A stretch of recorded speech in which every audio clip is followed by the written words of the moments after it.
بسم الله الرحمن الرحيم. الحمد لله والصلاة والسلام على رسول الله سيدنا ونبينا محمد بن عبد الله صلى الله عليه وعلى آله وصحبه وسلم.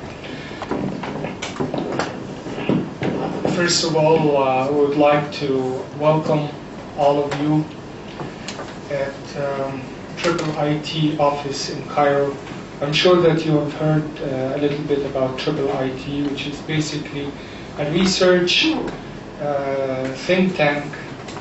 That's the designation I prefer to describe the activities of Triple IT, which basically is one of the major research institutes in the Muslim world, which was inaugurated in the early 80s by a group of, I call them pioneers, who challenged the stagnation of the Islamic discourse in the Muslim world.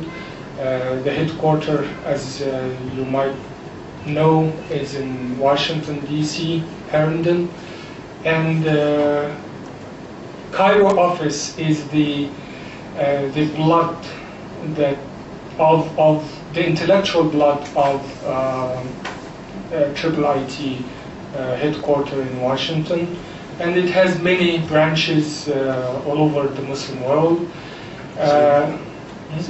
17 branches in the Muslim world. So I've been here several times, and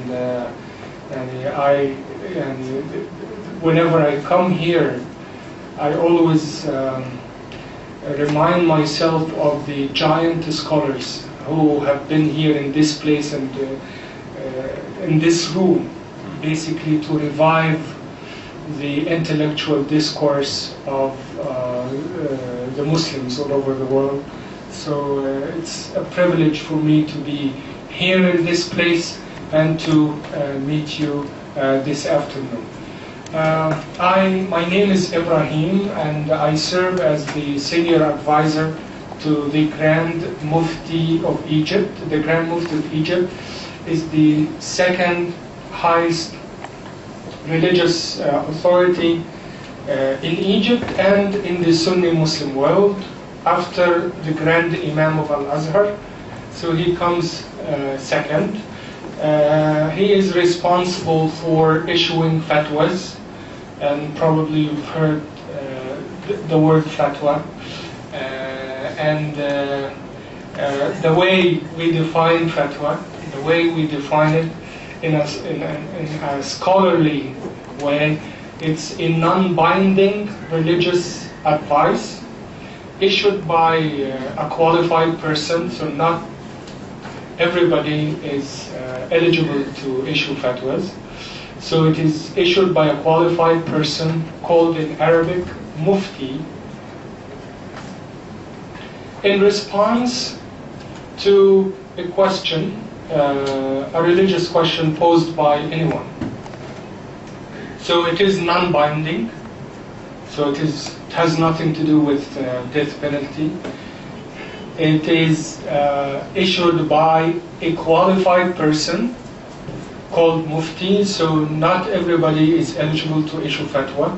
So whenever you hear a fatwa issued by Ayman al-Zawahiri or late Osama bin Laden, it is a misnomer to call it a fatwa, because you cannot call a physician unless he goes through medical school and he goes through residency and hundreds of tests. So you cannot call a medical doctor by virtue of him or her reading 5 or 10 or more or less books about medicine. Okay, so it's basically a professional position. So what makes a mufti? Two things. Number one, he or she has to go through a rigorous academic course in Islamic law called Sharia. And number two, which is more important, he has to go through a rigorous training program, because it is a professional and pragmatic engagement. You have to learn a set of skills. And skills are not taught in books, are practiced and monitored by senior muftis who teach the junior ones how to become an authoritative, good mufti, so to speak. And the third thing about fatwa, you have to initiate the question, you have to ask the question, and then the mufti responds. So the mufti does not theorize, so to speak, issues in his or her ivory castle and just tells the people what he thinks. You have to prompt him or her for him or her to answer. And these type of questions here in Egypt have something to do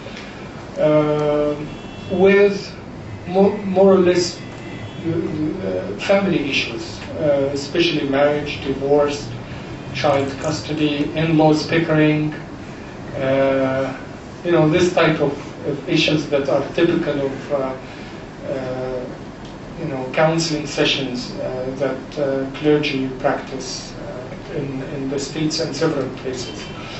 So the office of the Grand Mufti is responsible for issuing fatwas to the general public. We issue fatwas in 9 languages, including most of the European languages as well as some Eastern languages, because as you know, a substantial part of Muslims live in South Asia and Southeast Asia, so we communicate with them, as well as most of the European languages.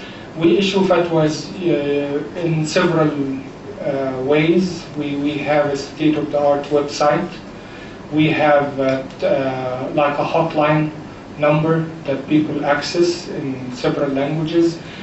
People come to the office. We receive about 400 to 500 people, usually more people in the beginning and the end of the week. We also have like regular ways to issue fatwas through fax, through also we are going to start an SMS service as well, like a text message service. The number of fatwas that we issue per year is 500,000 per year, about 500,000. In 2010, we issued a little bit over 500,000. In 11, we issued like 450,000 because we closed down for I think a couple of weeks because of what happened. That's I hope that you have, and I have 2 copies here, like some more information, so you're welcome to take them. Basically, in Egypt, we're living in a very interesting time. It's a stage where we're going through some sort of a redefinition of Egypt. It's a historic visit to all of you. So when you grow up, you tell your children and grandchildren that you've been in Egypt in this very interesting time. Basically, it's a transitional time, and everything, like every day, there is something new, something like ups and downs every day. And things will calm down. And as you know, that political transformations, when they occur, it's bumpy in the beginning, but eventually everything will calm down. I would like to just mention a few remarks, and then I would like to listen from you, and I know that all of you have tons of questions about Egypt. Probably the first question is that why you have such a bad traffic in Egypt.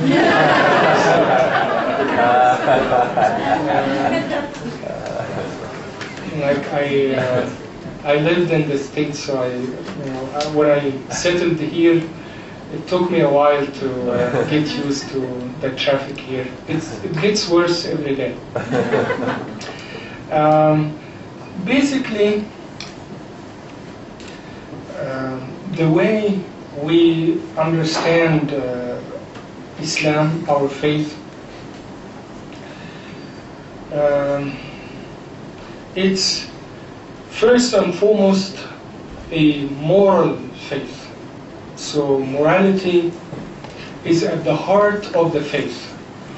Even though some people would like us to believe otherwise, but we always tell them that the first prophetic hadith that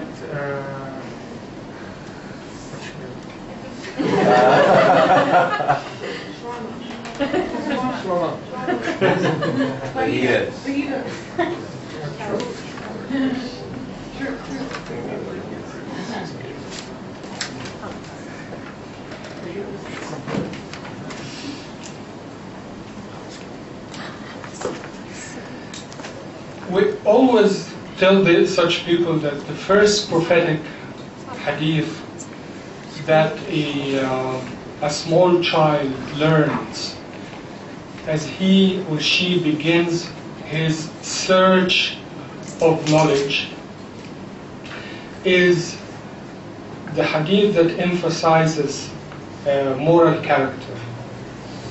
The hadith reads in Arabic, الراحمون يرحمهم الرحماء ارحموا من في الأرض يرحمكم من في السماء. Those who are compassionate, those who are merciful, those who are kind, are the ones who will be shown mercy by the most compassionate God. Okay? So be compassionate with people, and then you will receive the ultimate compassion by God.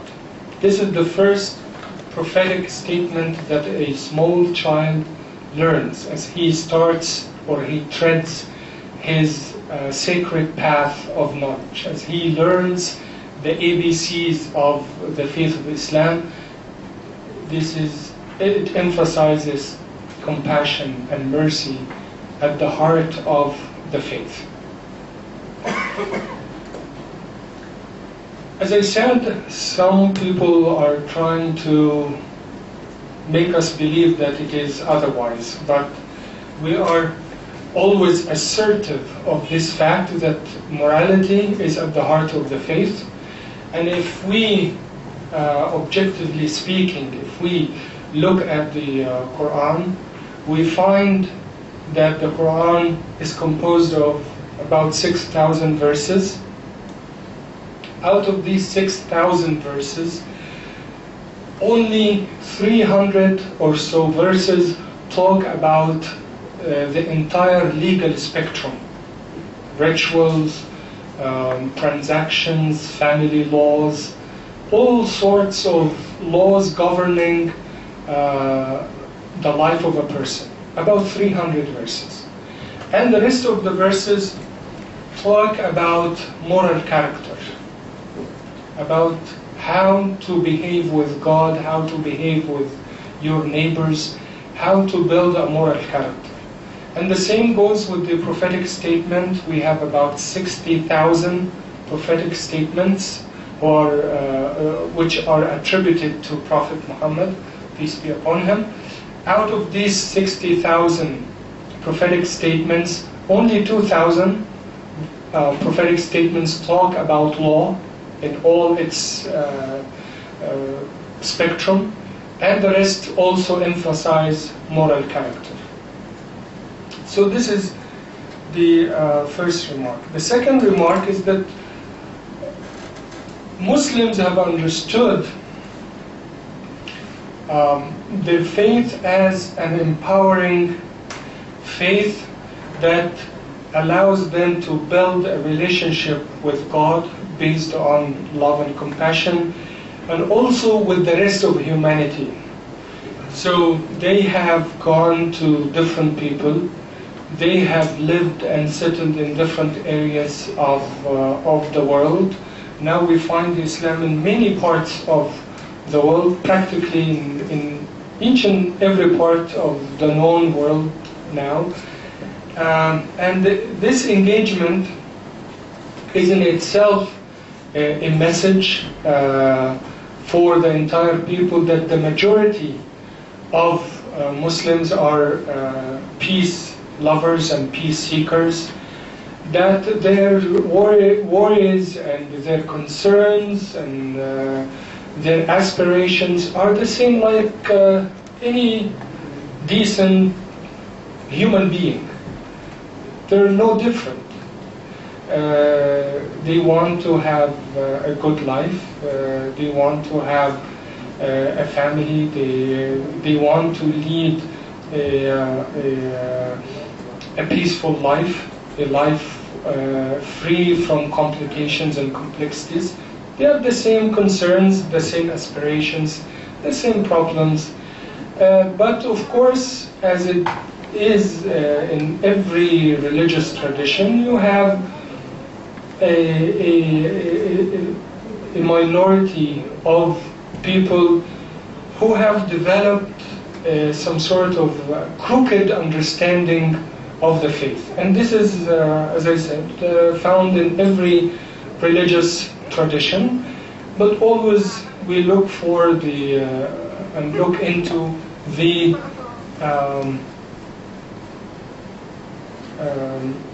silent majority of Muslims who have a responsibility to speak up. And as far as Egypt is concerned, and I'm sure that you're coming for you're coming for a reason, and as I said, this is a historic time that you should take advantage of and try to make sense of the massive transformations that have occurred in Egypt and will occur in the future. This is a history for all of you that you have come to Egypt in such very interesting political and social and religious transformations in Egypt. As far as Egypt is concerned, there is a certain type of religiosity in Egypt that are particularly unique. And I would like to share with you a couple of unique aspects about something that I would not prefer to call the Egyptian Islam, but it's a brand in and of itself. One of the interesting features that you will find it particularly unique in the Egyptian context is that we are people who are holistic in our approach and inclusivists in our approach. As you know, that the religious frame of reference of some Muslim world are just one particular school of thought, so to speak. In Egypt, and particularly in the religious establishment in Egypt, we consider all legitimate authoritative opinions are as equal, as good, and we have to pick and choose which opinion suits our context, our circumstances. We know that in Egypt we have, in the Sunni world, we have 4 canonical schools of law.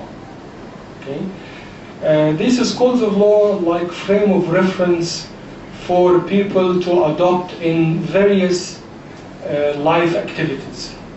Okay? So like, for example, in rituals, the way I pray, for example, there is a particular way that I ought to follow If I want to follow like a particular school of thought of law, I have to pray this way. They are all uniform in their approach, but there are minor differences based on different things I would not get into, but all legitimate.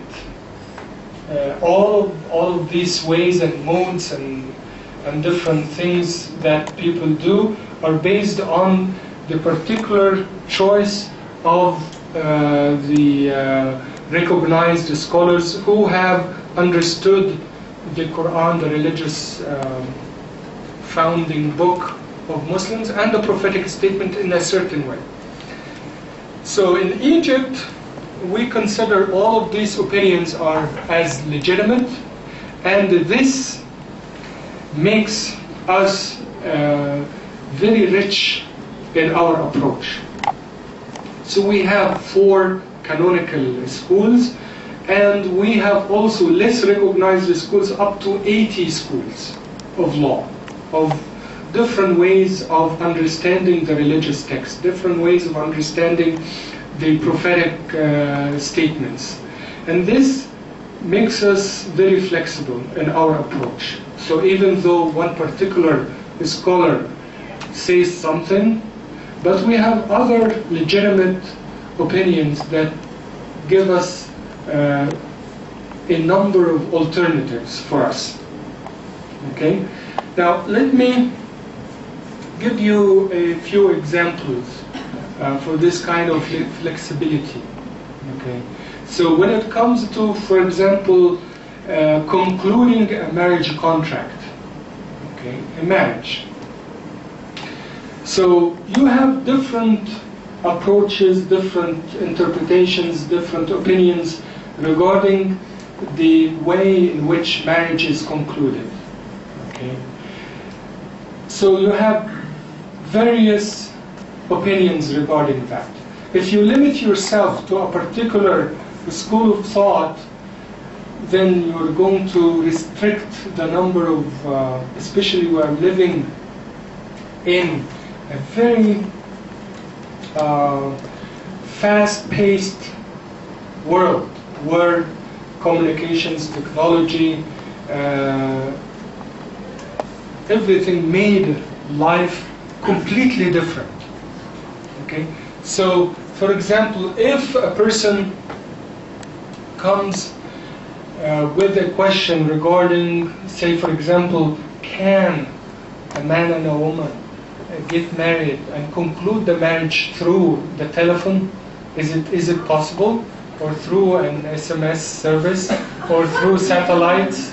Or, you know, this type of new innovative ways which reflects our current situation. So we receive this question and we look into how the scholars have, of course they have not visualized this type of massive transformations because they lived and died hundreds of years ago, but they have given us some sort of flexibility to venture into finding new ways of looking at the questions and the situations, providing alternatives, providing solutions for people in which we can argue that this is okay, but this is not okay. We, based on our appreciation and our understanding of the value and the importance and the significance of this contract, we can find new ways and new approaches, and we can ultimately make life easy for people, not making their life miserable. That's the approach in which the religious authorities here always try to apply, looking at the different approaches, different opinions, and picking and choosing through scholarly criteria. It's not haphazard way to do, through scholarly criteria that they have stipulated and made clear, finding new ways to make life easy for people, to make them stick to their faith, but at the same time respond to the massive challenges that the modern world has made upon us. That's one way. The other way is that we always, when we study and we look into our faith, we do not consider only the religious foundational sources of Islam. This is one leg, but the other leg is we try and we attempt to study the lived reality that surrounds us. That's the other leg, that we stand on both legs to walk as good Muslims. Just sticking to the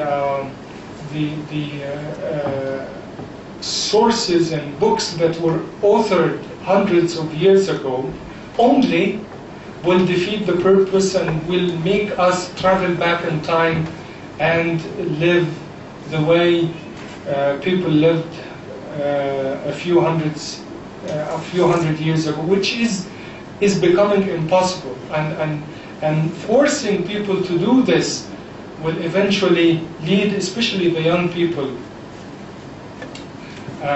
to challenge their faith and identity. So we try and attempt as much as we can to study the lived reality around us, the complex lived reality around us. I'll tell you some. It's a historical fact, but it's it's something hilarious. When coffee was introduced in the Arab world, and people asked whether coffee is okay to drink or not. Mind me, the word for coffee in Arabic is qahwa. Probably some of you know qahwa. And if you look at the dictionary, if you look up the word qahwa in the dictionary, qahwa is one of the names of liquor. Okay, so the first instance, whenever people ask to scholars whether coffee is allowed or not, without investigating the reality of coffee and what it does, they automatically said it is absolutely prohibited. You're not allowed to drink coffee. And this has lasted for a few decades. Okay, and people, whenever they ask about coffee, it's absolutely prohibited. Until some people challenged this and investigated the reality of what coffee does. It's actually the antithetical of what liquor does. Okay, and then when they investigated the reality, then they ruled by the permissibility of drinking coffee. And now, drawing from this example, we understand that the contemporary world is challenging us. I wouldn't say every month, but every day we're faced with so many challenges that require us not to just rule by what previous scholars have written about, but to take what the scholars have written as some sort of reference, but it is more important to investigate and reach to a full understanding of the so many issues that surround us. Cloning. What does Islam say about cloning? What does Islam say about euthanasia? What does Islam say about globalization? What the heck is globalization? For a religious scholar, what does it mean? Is it a political term, economic term? What are the implications for the for Muslims, for the states? about banking transactions. Does it involve interest? Does it involve usury? Is there a difference between interest and usury? This kind of technical issues have to be understood by religious authorities in order to give authoritative opinions for people based on the value of making Islam, making the faith relevant. These are the sorts of challenges that we are facing, and we are adamant, we are persistent, not to go by the traditional sources that are found in books that were authored hundreds of years ago, but to take them as a reference. We do not want to also trash these books and say that these people have authored these books in their circumstances, and the whole world have completely changed in about 150 years. So these books are not good. No, they are good, but it's important not to rule by what the predecessors have said, but to analyze, to understand, to investigate the lived reality that people live, so that when you give them advice, it is based on the authoritative sources and also based on the lived reality, so you provide pragmatic guidance to them. These are some of the issues that we are aware of when people seek guidance. Just one last remark before we open the floor for comments and questions. We are aware that particularly at this time there is some sort of chaos in the religious landscape, where people now are trying to impose a particular understanding of the faith. This is a struggle for us, but we are adamant, we're persistent to go through the whole struggle, because we have a methodology. What these people lack is that they just have a loud voice, but it is something that doesn't have a substance. Okay? And we have the substance, we have the methodology, we have the framework, but we do not have tools. We lack tools miserably. These tools can be like media, these tools can be like books, these tools can be like conferences and meetings with people, because we have limited number of resources that we try to use reasonably. So it's I would say it's a war of ideas. Okay, and you have a role to play when you go back and share with the people your different experiences that you have come here to observe and to analyze. So you have a homework, as we have a homework here. It's a two-way street. But I'm sure that our goal, as I understand it, is common. We want to meet each other, we want to introduce each other, we want to share ideas, we want to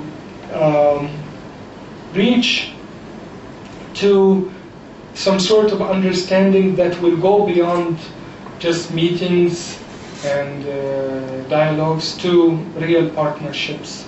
So I'm sure that this trip of yours is extremely significant. It is extremely important, and I'm sure that something good will come out of it. So we'll open the floor for questions.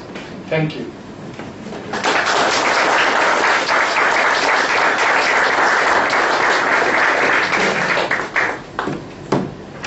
So how will you moderate this?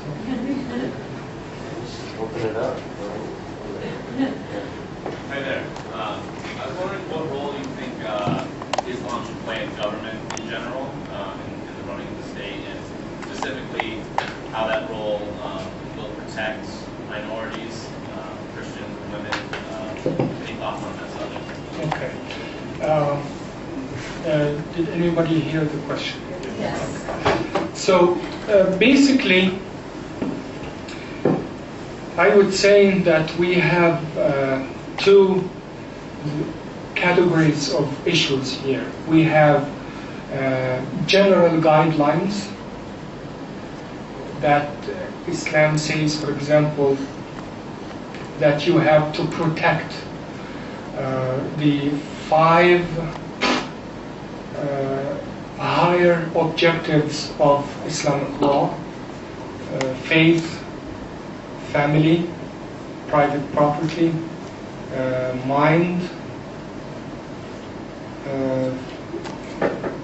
faith, family, private property, and mind, and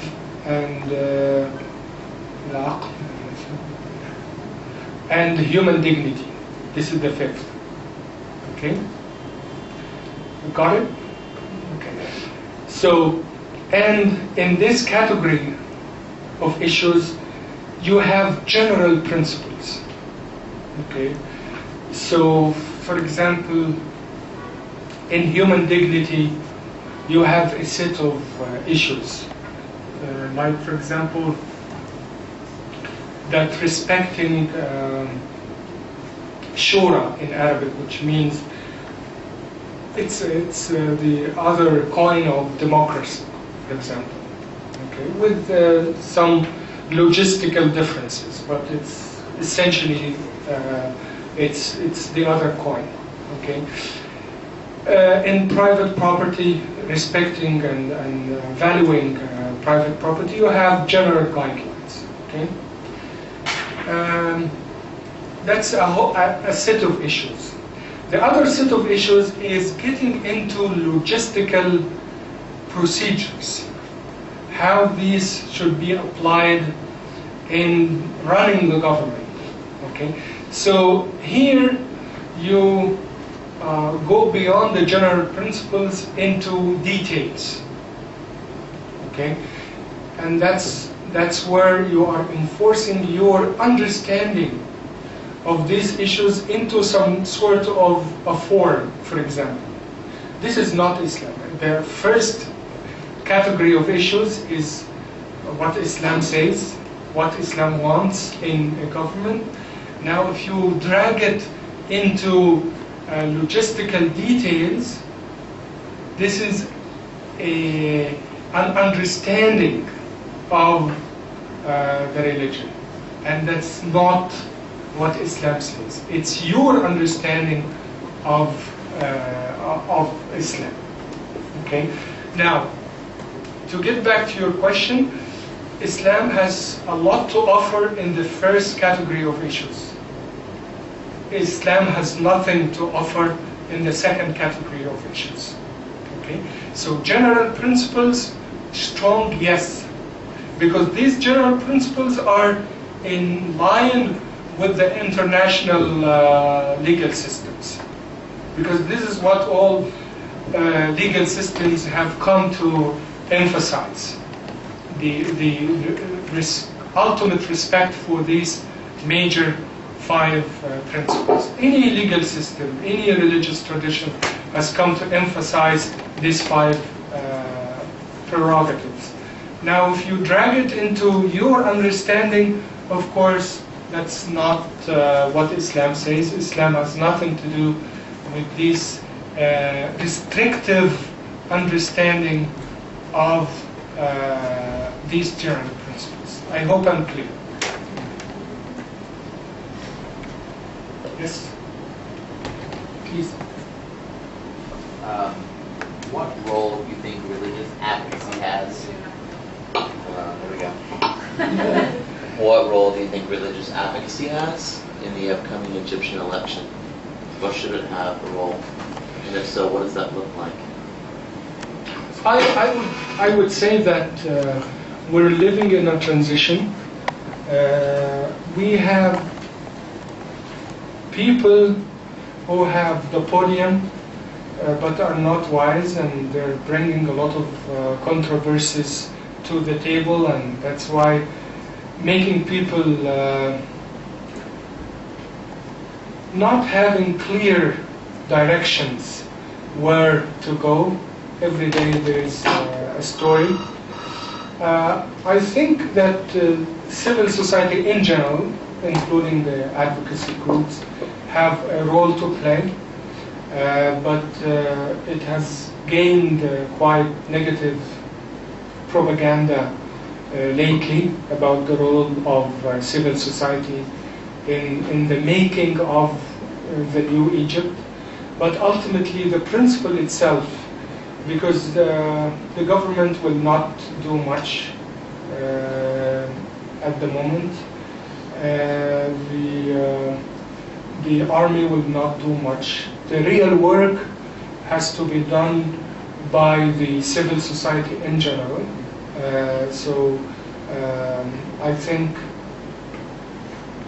a lot of people are coming to this particular understanding, and there will be a lot of initiatives from the civil society and the advocacy groups in the coming few months and years, and there will be some sort of a paradigm shift for development, because political engagement and it's like a zoo, and people, when they engage and discuss about issues relating to politics, they don't even understand the terms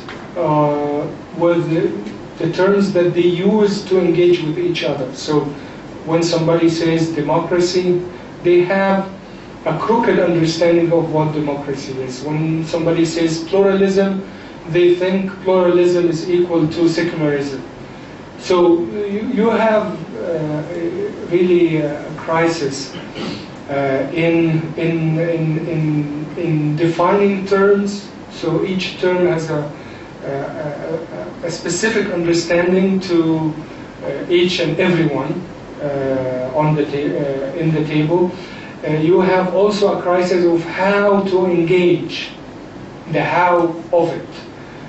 People are becoming impatient. They think that it is an issue of belief or atheism or unbelief. So it is not something that we can argue about, we can disagree about, but we have common grounds. We have to emphasize the common grounds. No, it is either or, like Bush. So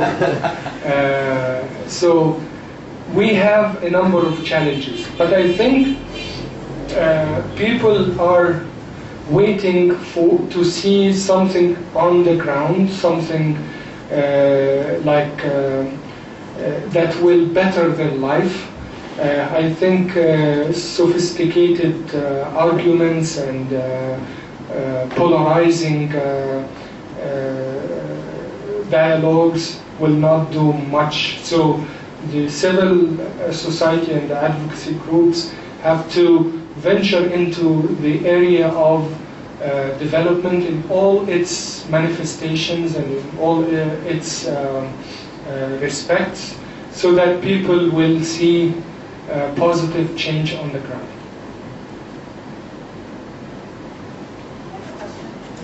Back to the talk about the fact that there are 500,000 issued per year. It seems there are so many areas where people are looking for very specific guidance. Are there any types of areas where it's left to the individual to determine or interpret, or is it suggested that people seek guidance in as many areas as possible?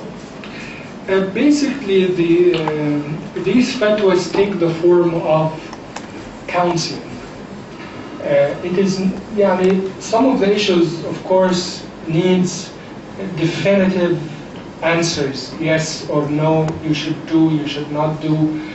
But I think more or less, especially with people who come in persons, they're looking for someone to talk to. Okay? And most of these issues are personal issues. Somebody is going through some sort of a crisis, somebody is going through some sort of even an issue relating to his relationship with God. So more or less, he or she needs someone to talk to and trust and advise. Some of the issues, of course, but these are like maybe 2 or 3% of the issues, or even less, have something to do with what I call the fiqh al-ummah, or the issues relating to the community at large. And these issues need particular handling. So we have a research institute within our establishment that does the homework that I talked about earlier, finding the reality surrounding these issues, finding the different types of circumstances surrounding this issue, and coming with a team decision, not an individual decision.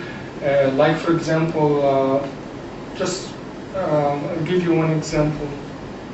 The historic fatwa that the Grand Mufti gave about the prohibition of FGM. Even though in the earlier books and the earlier opinions, you will find some sort of opinions that says that it can be allowed, it can in some circumstances. So it's like a kind of wishy-washy type of decision. So he came up with definitive decisions to tell people that it is absolutely prohibited, which was quite a controversy. Okay, but this is an issue that has something to do with the community at large. So we handle it in a particular way. The other issues we engage with people, and we respect their privacy, we respect their concerns, and we try to address them. But we have unique issues here and there that mostly have something to do with the community issues.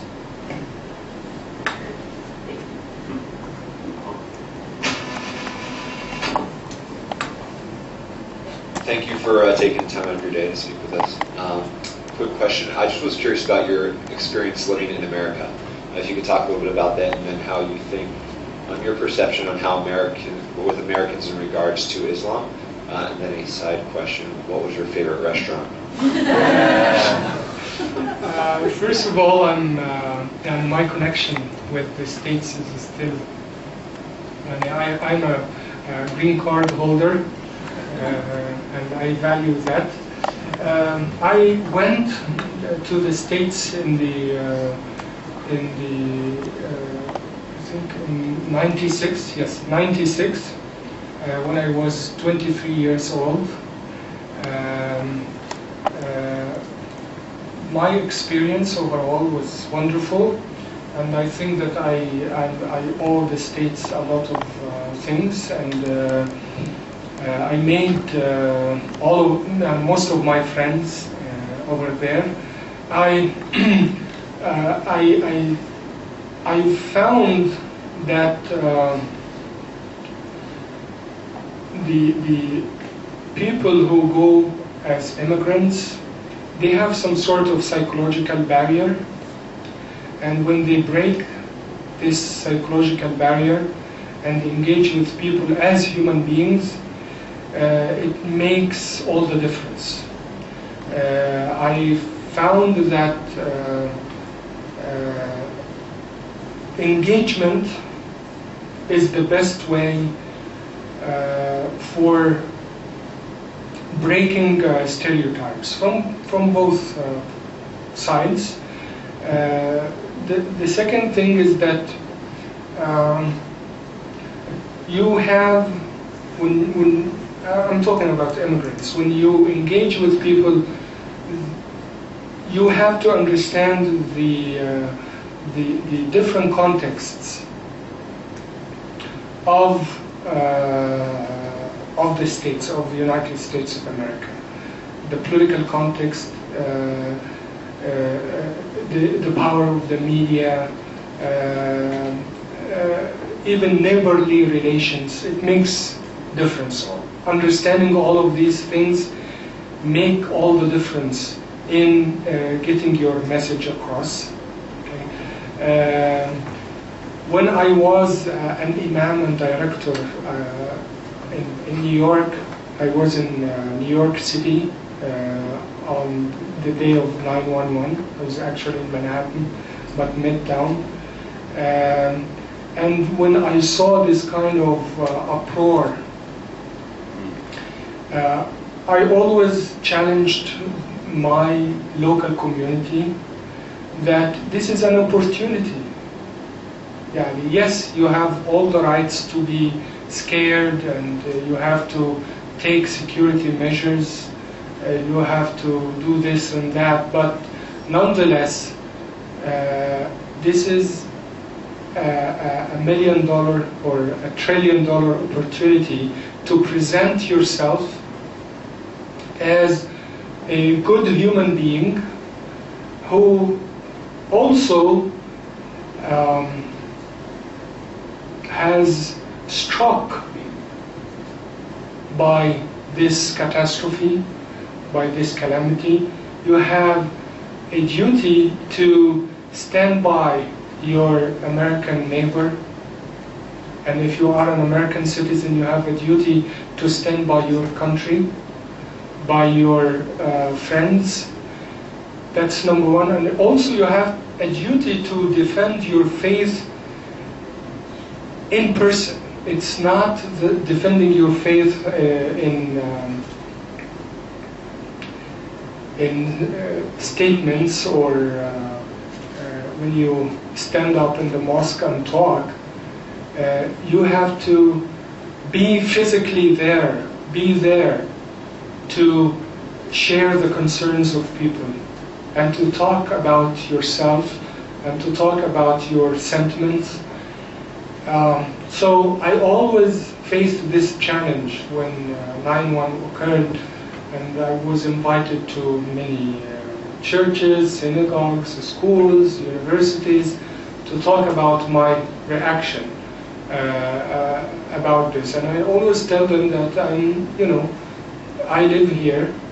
I have that many friends. In Egypt, I don't have that many friends.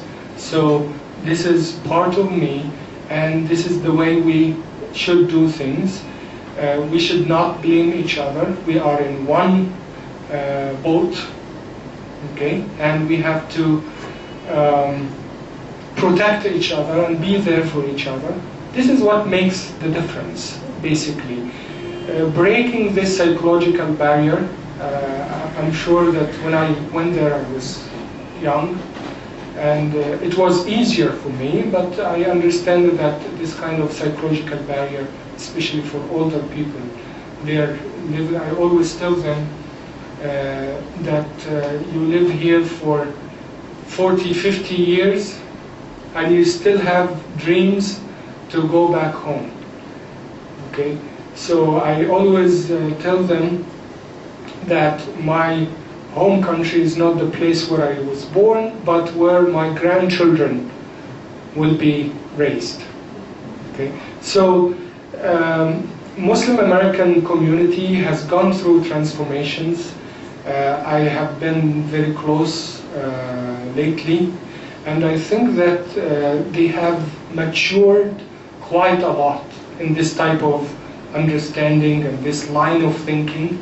And I'm sure that we will see this kind of maturity developing in terms of building institutions, in terms of engagements with the wider community, in terms of responding to national issues that are pertinent to the United States of America, instead of just thinking about international issues, be it in Southeast Asia or the Middle East or what have you. So I see this kind of transformation occurring in the minds of the second and third generation of Muslims. About your last question, lobster. Red lobster. Yes. I just want to know, first of all, I actually want to thank you for taking the time. I would like to ask you, what role do you see of women in the future of Islam? That's a very good question, and I hope that I made it clear when I said he or she, the mufti, he or she. I think any development, and this is true for Islam or any other religious tradition, or even a human group, I would argue that women are half of the society, and they bring up the other half. So they are basically everything. So, but of course, having said that, we understand that there are some groups who would not like this type of statements, and they practically are pushing them to the back burner. But as I mentioned, this is a war of ideas, and I would just recall my experience in the States that when I first went as a researcher in Massachusetts, Cambridge, Massachusetts, I found that most of the activities of the Muslim Student Association is run by Muslim women. Okay. And it struck me, I mean, I'm coming from Egypt, and this kind of venturing into areas of activities is not back then, but now it has changed also in Egypt, is not typical of a woman. And I found this is being replicated in the whole of Islamic activities in the United States. I'm sure now that 80% of of all sorts of Muslim national activities are run by women, and this is a fact. Okay, like in Dar al-Ifta, where I work, I have 6 people working for me. 4 of them are women and 2 men. I mean, this is, of course, it is very crucial, but what I would say that women themselves should come up, and we should not speak on their behalf. That's my addition here, that they should empower themselves. They should not wait around for people to tell them that you have to come up. They themselves have to come up, but coming up should be based on 2 things. A willingness to take leadership roles, determination, as well as knowledge. Okay? They should equip themselves with adequate tools of knowledge. So in their fields as religious scholars, yes, they have the tools. They should be knowledgeable enough to bringing in something new to the table. So they should have informed opinions about things. So willingness and determination to take up leadership roles, and number two, they should equip themselves with knowledge in all the categories of knowledge. So they are scientists, they are social scientists, they are religious clerics, what have you. Willingness and determination as well as knowledge, and the road is quite open for them. Yes?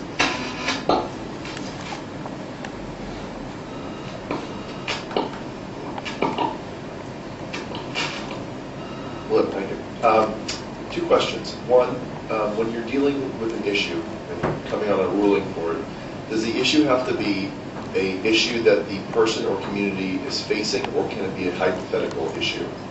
And the second part is, can you give an example of a very difficult issue that you had a ruling on, and how you came upon that ruling? Okay. Regarding the first question, no, it has to be an issue that has occurred. It should not be hypothetical. And the reasoning behind this is that if it is hypothetical, then we will not be able to reach adequate analysis and adequate investigation of this hypothetical issue. So you're talking about hypothetical issue. We do not have adequate knowledge of the reality surrounding the issue because it is hypothetical. And regarding the second part of the question, yes, we've been facing a lot of difficult questions, and the difficulty stems from the fact that we do not have adequate understanding of the different contexts and realities surrounding the issue. So what we do, the question is what we do. Like for example, we have a set of issues relating, say for example, to medical practice, or a set of issues relating to economic issues, or a set of issues relating to legal issues.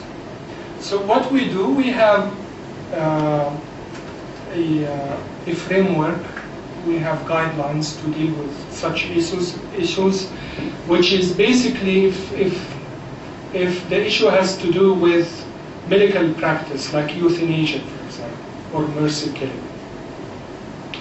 We have specialized committees. We have like a medical committee, which is composed of five professionals in the medical practice, like the top-notch professionals in the medical practice. They do not work every day for us, but we consult them. It's through consultancy basis. So we give them the issue, and we have specific questions regarding this particular question that was given to us. So we ask them questions to arrive at an adequate understanding of the reality of this issue. Okay? So they do the homework for us, basically. And then based on the higher values of Islamic law that I shared with you, like for example, life, respecting and valuing life. That's a very significant aspect of Islamic law. Say, for example, if the issue has to do with mercy killing or euthanasia. So we have this particular principle that, yes, we have to do all what we can to save life. Now, if they say, for example, that there is some medical term called clinical death. Okay? And clinical death is such and such, and brain death, and all of these sort of things. If they conclude as a committee that there is absolutely no chance whatsoever for life, then we rule otherwise. Okay. So this is an approach where we use, in dealing with these sort of difficult questions, we try as much as we can to save life, to redress harm, to look into where the interest of the person lies. So we rule by that. Okay. One last question. So I guess the shawarma sandwiches are here. I hope. So thank you so much. And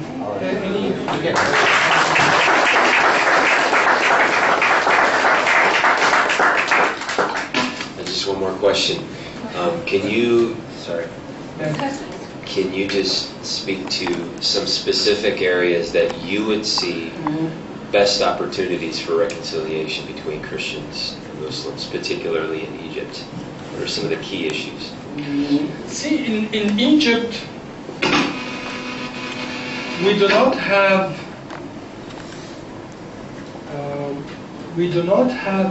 any real controversy over theological issues. Okay, but I think the challenge is more real engagements with each other. This can be over dinners, this can be over friendly meetings, this can be like making trips together, doing business together, reviving the spirit that existed in the psyche of Muslims and Christians throughout the centuries prior to, I would say, the early 70s, where the sectarian issues crept into the minds and the psychology of Muslims and Christians in Egypt. This kind of polarization. You are Muslim and I am Christian, or I'm a Muslim and you are Christian. So this kind of polarizing attitudes occurred about 40, 50 years ago. Prior to that, there was no mention of, identity, faith identity issues. And this was reflected even in the movies and soap operas and the media, newspapers and things like that. So I think we do not have much of a real threat and a real problem. It is all kind of issues that are made up by few criminals to spread this kind of atmosphere among Muslims and Christians. I'm sure that once religious authorities and clerics do this type of not theological debates and things, it will not do any good, but have a meal together and invite each other to their houses of worship. If not houses of worship, just bringing in some families and just having a meal together and talk about the weather, or talk about anything. This kind of things, if they are done, it will erase this type of atmosphere. The other thing is that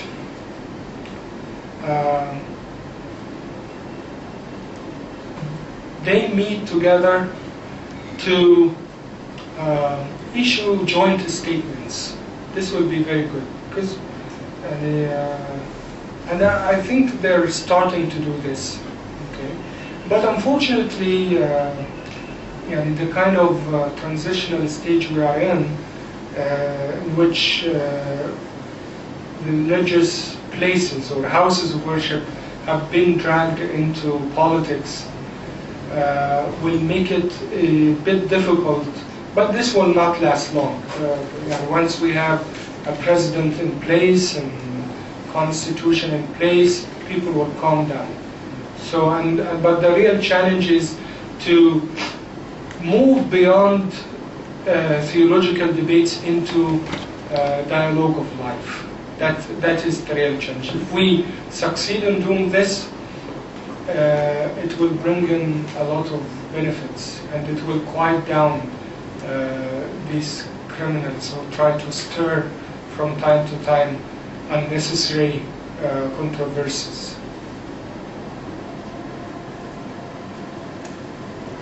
Thank you.